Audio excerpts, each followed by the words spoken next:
Friends, we want to introduce you to the next edition of the Journal of Missional Practice, which we are addressing the question of what's next. And that's an intriguing question that a lot of people are asking over a whole pile of subjects.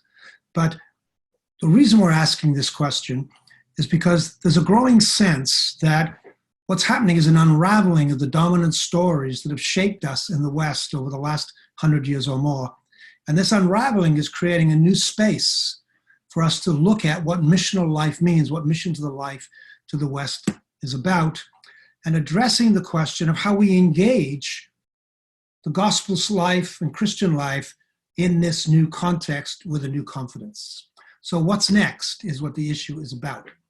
And part of that what next is that we are experiencing a culture of multiple stories. And just to give you a picture of some of the books that have been written over the last little while that I pulled off my shelf, and these are about a half of them, showing people raising huge questions about the status of Western life as we're experiencing it today. And in that, we're seeing the emergence of multiple stories. And these multiple stories are about where are we? And given where we are, what's next? One way of looking at these stories is that people talk about three different eras in which we've lived as a Western culture. They talk about before Christendom, which is the time of the Greco-Roman empires, a time many look back at as great flourishing of humanistic life and joy and celebration, that was replaced or displaced by the emergence of Christendom, where initially Paul, with his sense of law, his sense of control over people, the coming of Christianity, some even talk about a dark ages which ensued with that coming of Christianity. And in that Christendom, which was for 1500 years, there then emerged a new story called the secular. And it's that secular which in many ways is beginning to unravel and come apart. And therefore, what's emerging is this new question of what's next. That's the creative space for us to ask the question of Christian mission.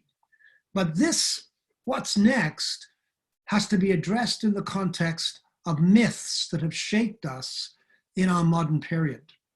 Those myths are that out of Christendom, there came, the myth tells us, a rediscovery of and a going back to the enlightened world of the Greek and the Roman, of its humanism, of its light that it shone on life, that was put out in Christendom and now in the secular has been brought back to life. And some of that myth is what we call the myth of God expelled. This sense in the modern and the secular that we can do without God, that we can expel God in what we call modernity's wager. That is, life can be lived well without God. And inside of that secular, other narratives displaced the Christian story. The liberal, the progressive narrative, the consumer capitalist narrative, the individualist narrative. And all of these narratives created a Christian response, by and large, the ways in which we as Christians responded to this new space. And we can define those in these terms. Christians began to feel marginal, on the edges. They used the language of we're in exile, or we're in a conflict, in a war against the secular and the modern and the liberal. Or we're liminal. We're in a space where we don't know what to do anymore, and we're minority. So these were the languages that we used and are still used to a large extent to describe Christian life and Christian mission in the secular West.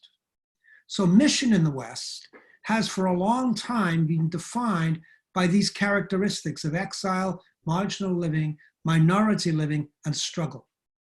Our proposal is that while this has been true, it is no longer where we live. It is no longer the case that something profound and deep is going on all across the West that we've got to be able to pay attention to.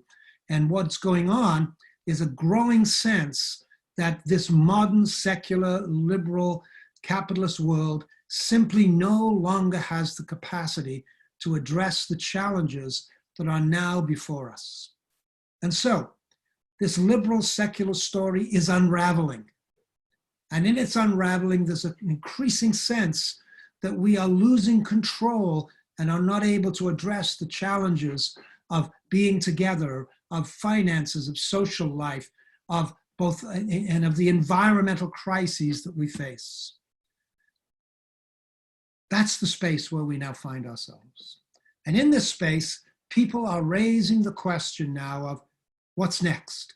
And in that space of asking this question, the Christian story is no longer being pushed out to the edge or automatically set aside as of no value. That attitude may be present in places like the media, and often in certain intellectual groups, but on the ground amongst ordinary people in their everyday lives, this is no longer the case. We are in a new space, and a space that's open to all kinds of stories. And therefore, the language and the responses that Christians have developed to address this secular world is no longer helpful. It no longer connects with what's going on. And therefore, people are asking then, what is next? This is where a recent book by the English historian Tom Holland becomes very, very helpful. His book, Dominion, argues that in point of fact, the Christian story has always been and remains today critical to the shaping of the Western understanding of life and how we go about interpreting life. And what makes Holland's book so unique is that when he began to write this book, he accepted the prevailing Enlightenment myth that Christianity had been an unfortunate moment in the way of progress and human happiness. And as he began to write the book, he discovered that's just not the case. And out of that, he began to talk about the transformative power of the Christian story inside the Western narrative. And so people say to Holland, well, if that's the case, if this unraveling is going on and the current secular liberal narrative can no longer hold, then what's next? And what Holland said is that there are three options in terms of what do we do moving forward. The first option he describes is about reviving the story in which we've lived for this last 100 years, revive the liberal progressive story. And Holland says that's just simply no longer an option. It is so unraveling, it's not going to be put together again. And increasingly, people don't see it as able to address the crises we face. The second option is what he calls the Nietzschean option. And what that principally means is that we're in a space where multiple stories are competing for place and power. Some of these stories have to do with identity politics, others with the new nationalisms that often link certain kinds of religious values to national identities. These Nietzschean options are coming at us in multiple ways, and they're all about who has the power and who has control. And then he says there's a third option, the rerouting of the Christian narrative back into the core of the West story. And this, says Holland, is the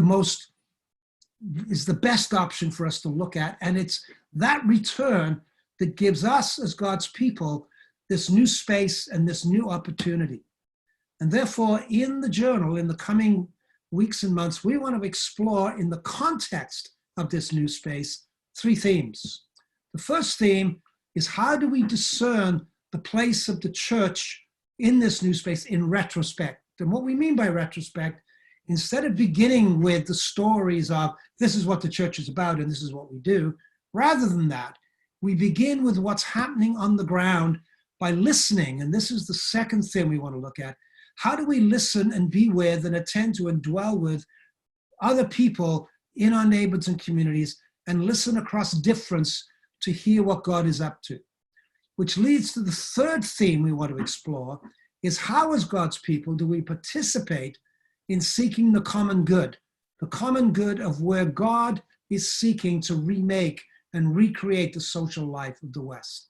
These are the three themes that we're going to be looking at, and we wanted you to join us. What's next? how does the church reshape and rename its mission in a whole new space?